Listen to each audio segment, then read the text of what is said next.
성도 여러분, 빅토르 위고의 소설에 보면요, 레미제라블이라는 아주 여러분들이 잘 아는 소설 또 영화가 있습니다.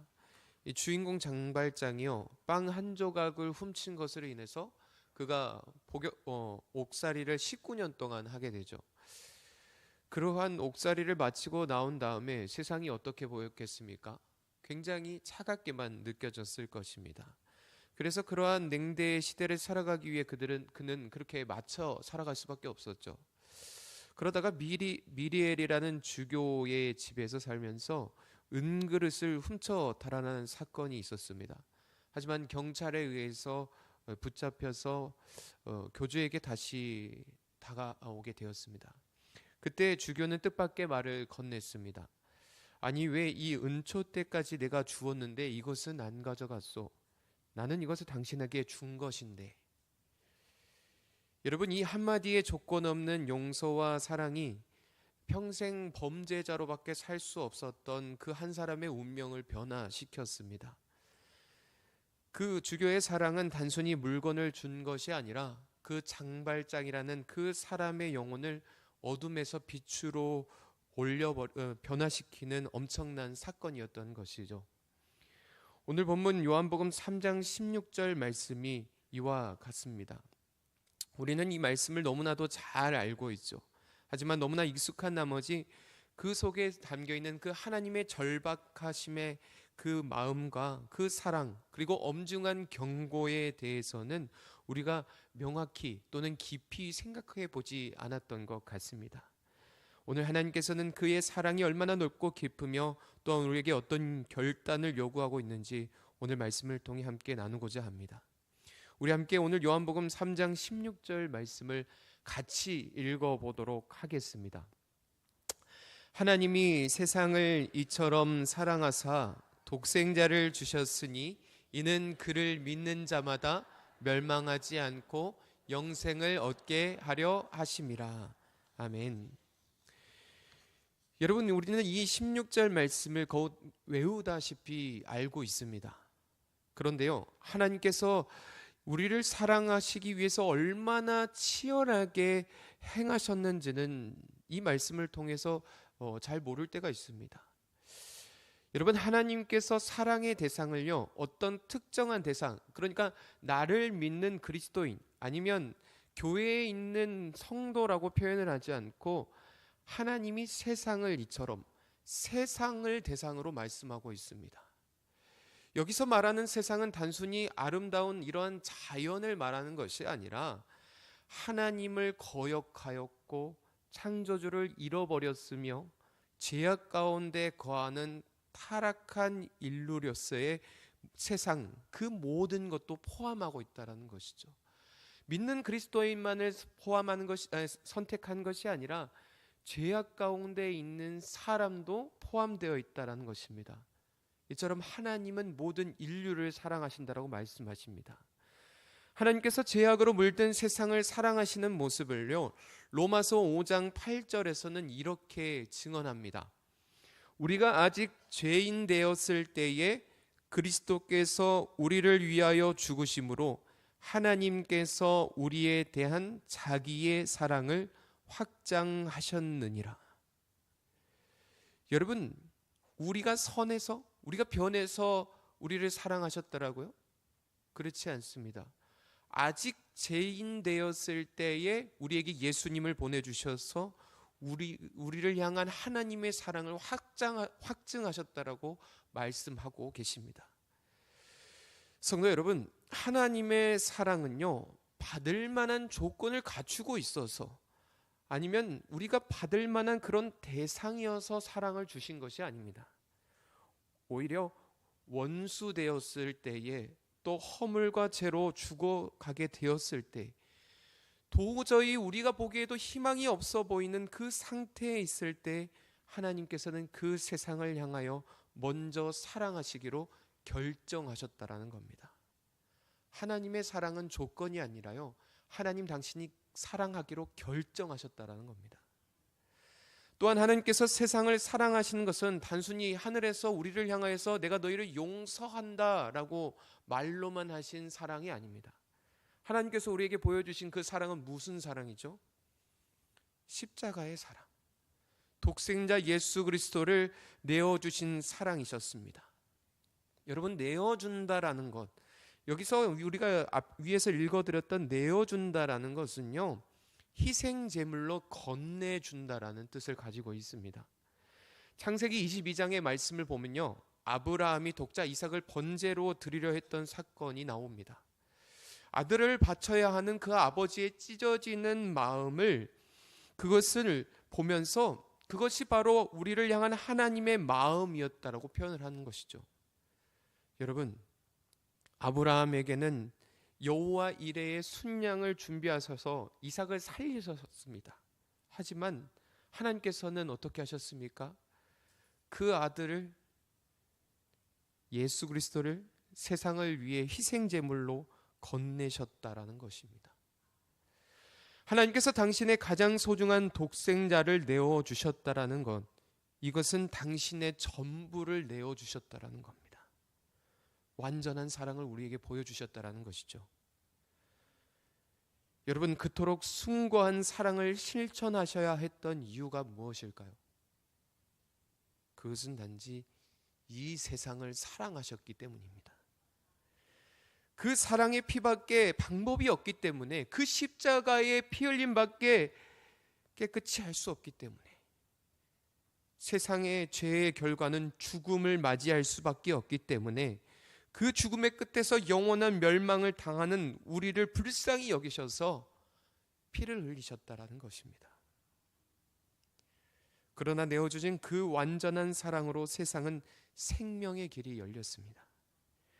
요한일서 4장 9절 말씀에 하나님의 사랑이 우리에게 이렇게 나타난 바 되었으니 하나님이 자기의 독생자를 세상에 보내심은 그로 말미암아 우리를 살리려 하심이라. 자신의 유일하신 독생자 예수 그리스도를 우리에게 보내주심으로 우리를 살리려고 하셨다는 겁니다. 유명한 실화를 바탕으로 책과 영화로 나온 단편 영화가 있습니다. 1930년대 미국 미시시피 강의 거대한 교량을 관리하던 존 그리피스라는 철도원의 이야기입니다. 아시는 분들도 아시겠지만 굉장히 슬픈 영화죠. 어느 날 존은 어린 아들 라도를 일터에 데려왔습니다. 아버지는 교량 컨트롤러실에서 일하는 일을 했기 때문에 그곳에서 일을 하고 있었죠. 그리고 아들은 그 근처에서 놀고 있었습니다. 그런데 갑자기 예정에 없던 특급 열차가 빠른 속도로 다리를 향해 달려오기 시작했습니다. 다리는 아직 올려져 있는 상태였고 그대로 두면 수백 명의 승객이 강으로 추락할 절체절명의 위기였습니다. 존이 급히 다리를 내리려고 하는 순간 경악할 광경을 목격하게 됩니다. 아들 라도도 이것저것 보면서 배운 게 있기 때문에 아버지를 돕기 위해서 다리를 움직이기 위해 거대한 기어박스를 움직이려고 몸을 넣다가 그만 그 틈에 빠져서 끼어버렸습니다. 다리를 내리면 아들은 기어에 깔려서 죽게 되고 아들을 구하려고 멈추면 열차에 탄 수백 명의 승객이 죽게 되는 끔찍한 상황이었습니다. 존은 그 상황 가운데서 울부짖었습니다. 선택의 순간 그는 피눈물을 흘리며 다리를 내리는 레버를 선택했습니다. 열차는 아무 일 없다는 시 지나갔고 그 창 너머의 사람들은 웃고 떠들며 평화로운 시간을 보내고 있었습니다. 그러나 그 열차 아래서 그들을 살린 아들이 처참하게 희생된 줄은 꿈에도 모른 채 그렇게 지나갔던 것이죠. 아버지는 아들의 시신을 품에 안고 통곡하며 외쳤습니다. 내가 너희를 위해 내 아들을 포기했다. 너희는 이 사랑을 아느냐? 성도 여러분, 하나님께서 이 세상을 살리기 위해서 얼마나 처절하셨는지 아십니까? 멸망이라는 벼랑 끝에 있는 우리를 붙잡아 안간힘을 쓰시며 영생의 자리로 옮기시기 위하여서 처절하게 자신을 내어주셨습니다. 그런데 우리는 그토록 큰 사랑을 받았음에도 하나님의 그 크신 사랑이 어떨 때는 좀 부담스럽거나 그 사랑이 내게 간섭이 되는 것처럼 느껴지고 나에게 족쇄가 되는 것처럼 세상을 살아가는데 좀 불편한 것으로 생각할 때가 있습니다. 여러분, 마치 사춘기 아이들을 키워보면 그렇지 않습니까? 아이들을 위해서 관심과 사랑을 주면요, 부담스러워하고 간섭한다고 신경질을 냅니다. 하나님이 너무 가까이서 우리의 길을 막거나 간섭하시면 그것이 불편으로 느껴지는 우리의 모습이지 않습니까? 여러분, 이러한 모습이 우리의 모습일 수 있다는 것입니다. 여러분, 거대한 여객선 한 척이 바닥 한가운데서 암초에 부딪혀서 이제 서서히 가라앉고 있다고 한번 생각해 봅시다. 배 안에 사람들은 지금 공포에 휩싸여 있고 비명을 지르고 있고 배는 이미 통제불능의 상태에 있습니다. 이때 저 멀리서 해경 구조선이 파도를 헤치며 다가오고 있습니다. 그 구조선이 지금 다가오고 있는 이유가 무엇입니까? 가라앉는 배에 대해서 왜 항로를 이탈했습니까? 왜 안전수칙을 지키지 않았습니까? 라면서 사람들을 비난하고 지적하여서 그 물에 빠뜨리기 위해서 오는 것입니까? 그렇지 않습니다. 구조선이 오고 있는 이유는 단 한 사람이라도 더 살리기 위해 오는 것이 목적입니다. 오늘 본문 17절 말씀에 이렇게 말씀합니다. 하나님이 그 아들을 세상에 보내신 것은 세상을 심판하려 하심이 아니요 그로 말미암아 세상이 구원을 받게 하려 하심이라. 여러분, 세상이라는 배는 이미 죄라는 암초에 부딪혀서 이제 심판이라는 바닷속으로 가라앉을 때만을 기다리고 있습니다. 우리 주님께서 오신 이유가 우리의 죄 가운데 우리를 빠뜨리려고 오시는 분이십니까? 그렇지 않습니다. 그 암초에 걸려서 바다에 가라앉은 우리를 올려서 건지시기 위해서, 그리고 당신의 구조선에 태우기 위해서 오셨다라는 겁니다. 그러니까 예수님께서 이 땅에 오신 사건은 인류를 향한 하나님의 최후 통첩이 아니라 최후의 구조선을 우리에게 보내주기 위해서 오셨다라는 겁니다. 복음의 본질은 우리를 정죄하여 부끄럽게 만드는 데 있지 않고 우리를 회복시켜서 다시 살리는 데 있다라는 것을 기억하시기 바랍니다. 누가복음 19장 10절 말씀에는 인자가 온 것은 잃어버린 자를 찾아 구원하려 함이라 라고 이야기하고 있습니다. 여러분, 우리가 완벽해서 건짐을 받고 사랑하는 것이 아니라 잃어버린 바 되었기 때문에, 우리를 너무나 사랑하는 그 하나님께서 우리가 잃어버린 바 되었기 때문에, 여러분, 우리의 주님께서는 우리를 보면서 우리가 죄에 있음을 아시죠. 우리가 그렇게 연약하다라는 걸 아시죠. 그러나 우리의 죄를 찾기 위해서 오는 것이 아니라 죽어가는 우리의 생명을 살리기 위해 오셨다라는 겁니다. 예수님께서는 우리의 죄를 살리기 위해서, 우리의 죽어가는 생명을 살리기 위해서 오셨는데, 그렇다면 왜 누구는 구원을 받고 누구는 심판을 받게 되는 것일까요? 오늘 보면 요한복음 3장 18절 말씀은 심판의 책임이 하나님이 아닌 인간의 선택에 있음을 보여줍니다. 우리 한번 요한복음 3장 18절 말씀을 한번 같이 읽어보겠습니다.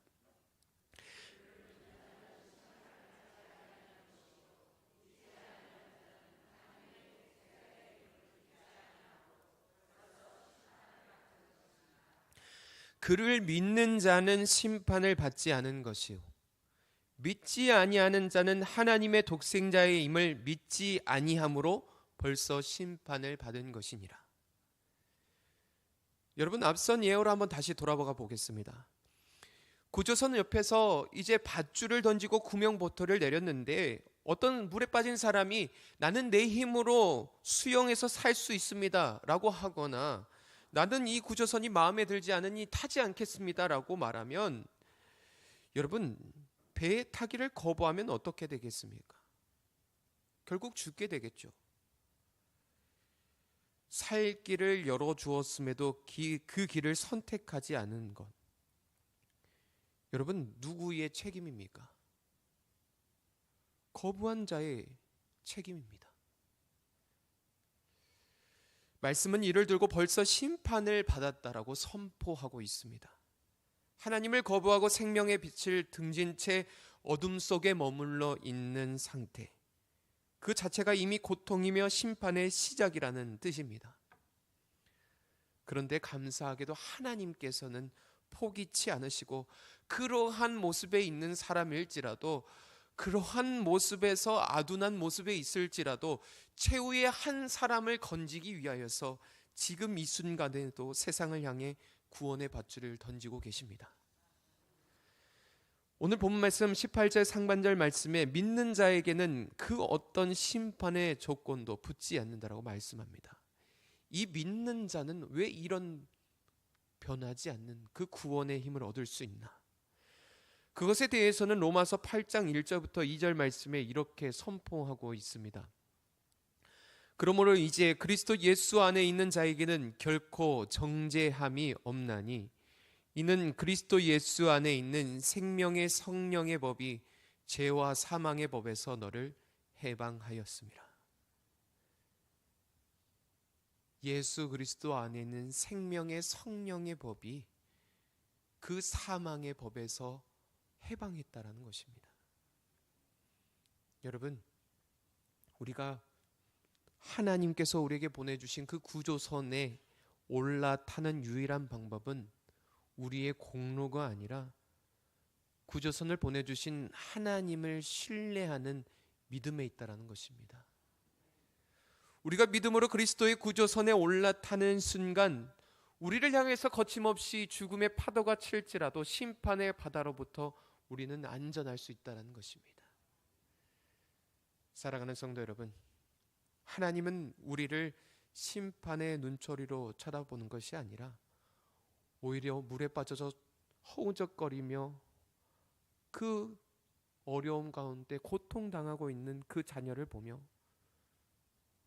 가슴 졸이는 부모의 심정으로 독생자라는 가장 값비싼 구조선을 보내주셨습니다.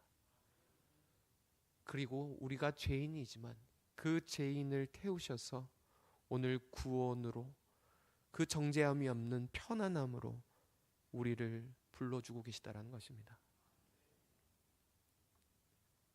이처럼 하나님께서는 우리를 사랑하여 주셔서 우리를 구원하셨습니다. 그런데 하나님께서 이처럼 빛으로 다가올 때에 두 가지 반응이 있다라고 오늘 성경 말씀은 이야기하고 있습니다. 오늘 보면 요한복음 3장 19절 말씀에 세상의 첫 번째 반응을 말씀하고 있습니다. 오늘 한번 같이 읽어보도록 하겠습니다. 그 정죄는 이것이니 곧 빛이 세상에 왔을 때 사람들이 자기 행위가 악함으로 빛보다 어둠을 더 사랑한 것이니라. 아멘. 여러분, 빛이 오면 어둠이 물러가야 하는 것이 마땅합니다. 하지만 안타깝게도 세상은 그 빛을 반기지 않습니다. 왜 그렇습니까? 그것은 우리가 죄의 습성, 죄의 본질에 대해서 알아야 됩니다. 여러분, 죄의 본질이 무엇인 줄 아십니까? 죄를 갖고 있으면 숨기고 싶어 합니다. 어린아이들을 키워봐도요, 여러분, 아이들은요, 거짓말하거나 자기가 뭔가를 죄를 범했다 생각하면 숨깁니다. 거짓말하죠. 여러분, 죄의 성질은요, 숨기는 것입니다.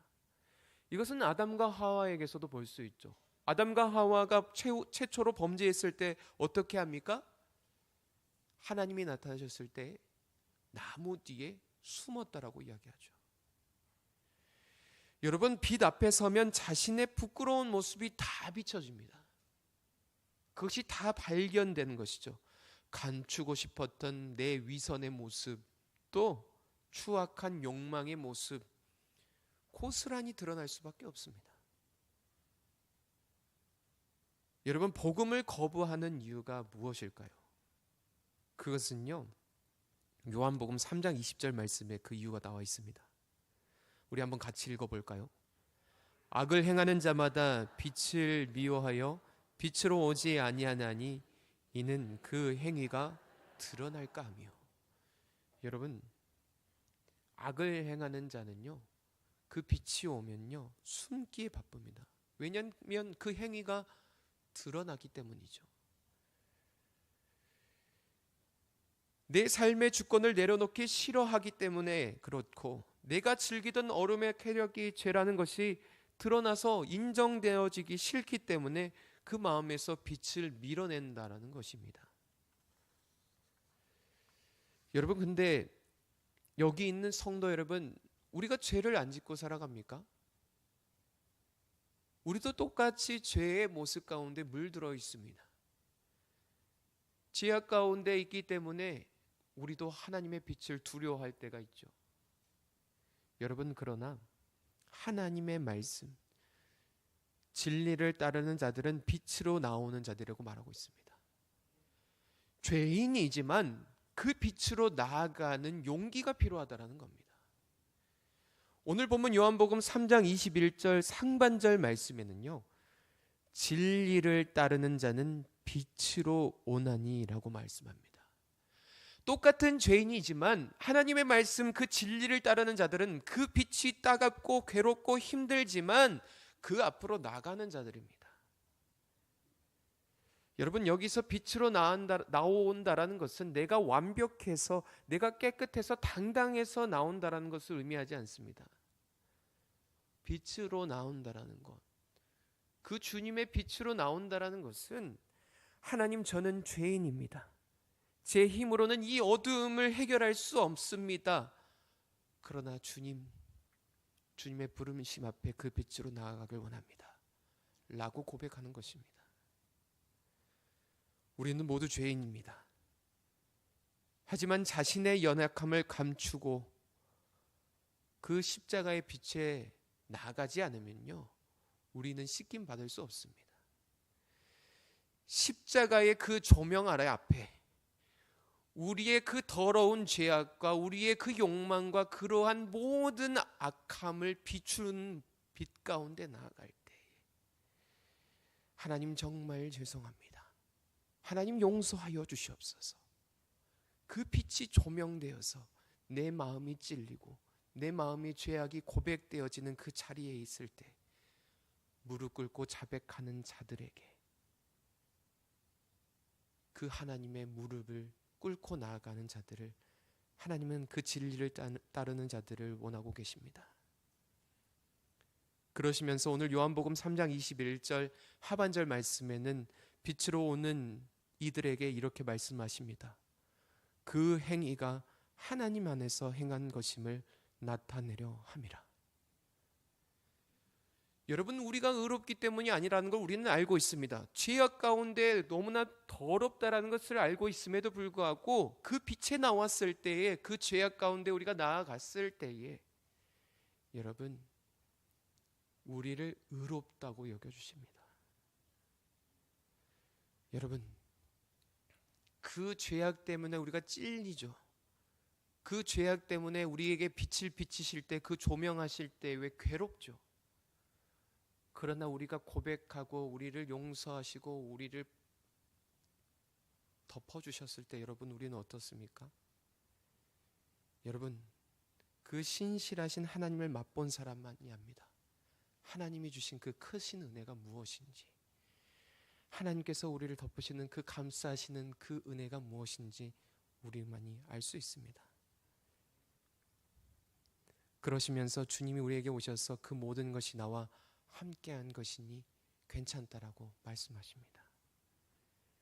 여러분, 그 자리가 얼마나 기쁘겠습니까? 그 자리가 얼마나 감사하겠습니까?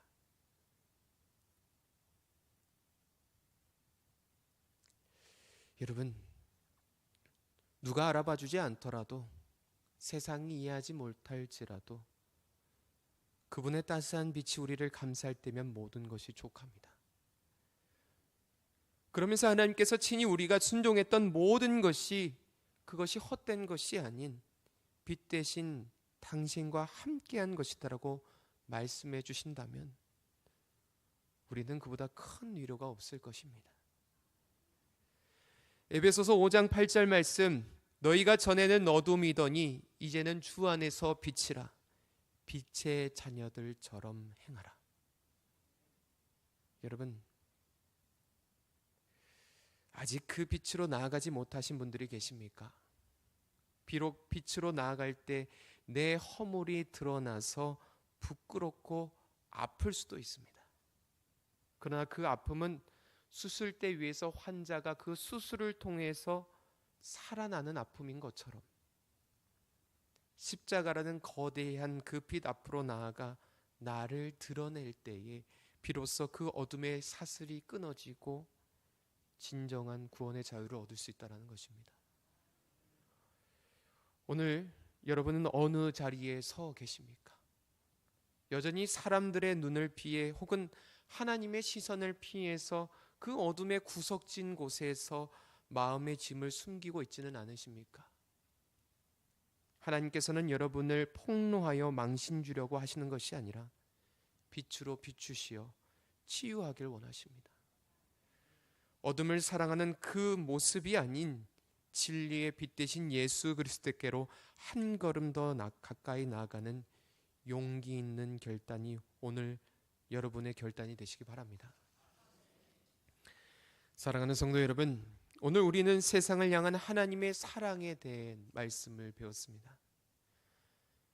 하나님의 사랑은 어떤 추상적인 모습이나 어떤 이름뿐인 사랑이 아닙니다. 그것은 골고다 언덕에서 아들의 살을 찢으시고 피를 쏟으시는 그 처절함을 지불하신 하나님의 희생적 사랑이셨습니다. 여러분, 한 사람을 살리기 위해서 하나님은 당신의 전부를 거셨으며 그 사랑의 목적은 심판의 벼랑 끝에서 우리를 건져내어 영생의 구조선에 태우기 위함이셨습니다. 그리고 하나님의 사랑은 지금도 현재 진행형이십니다. 그 사랑은 여러분의 과거보다 크고요, 여러분의 죄보다 깊으며 여러분의 절망보다 강하십니다. 요한복음 3장 16절 말씀, 하나님이 세상을 이처럼 사랑하사 독생자를 주셨으니 이는 그를 믿는 자마다 멸망하지 않고 영생을 얻게 하려 하심이니라. 여러분, 이 약속의 말씀, 우리가 세상이라는 이 단어예요. 여러분의 이름을 넣어서 우리 한번 같이 읽어보도록 하겠습니다. 함께 읽겠습니다. 하나님이 한길이를 이처럼 사랑하사 독생자를 주셨으니 이는 그를 믿는 자마다 멸망하지 않고 영생을 얻게 하려 하심이라. 아멘. 여러분, 이제 남은 것은 여러분의 선택입니다. 빛으로 오신 예수 그리스도 앞에 우리의 삶을 정직하게 내어드리고 그 조명하신 빛 가운데에 우리가 나아가서 이제는 그분과 함께 빛의 자녀로 살아가라고 말씀하십니다. 이 약속의 말씀을 붙드셔서 이제는 그 어둠의 옷을 던져버리시고 또 우리를 향해 두 팔 벌려 기다리시는 그 하나님의 빛 가운데 담대히 걸어 나가시기를 바랍니다. 그래서 주님이 주시는 그 참된 평안과 영생의 복을 누리는 우리 산돌교회 성도님들 되시기를 주님의 이름으로 간절히 축원합니다. 기도하겠습니다. 우리를 사랑하셔서 독생자 예수 그리스도를 보내주신 아버지 하나님, 오늘 우리에게 주신 그 말씀의 깊이를 아버지 하나님 깨닫게 하여 주시고 은혜 받게 하여 주시옵소서. 그래야 그 감사가 그저 이 자리에서의 감사로 끝나는 것이 아니라 우리의 삶의 깊은 감사로 고백되게 하여 주시옵소서. 때로는 우리의 삶과 우리의 세상의 모습을 보면서 우리의 믿음이 흔들리는 순간들도 있습니다. 세상의 화려함보다 흔들리지 않는 주님의 십자가로 돌아가게 하여 주셔서 주님이 가신 그 십자가의 길을 걸어가는 그리스도인 되게 하여 주시옵소서. 죄의 심판과 죽음의 멸망에서 우리를 건지시고 살리신 예수 그리스도의 이름으로 기도드립니다. 아멘.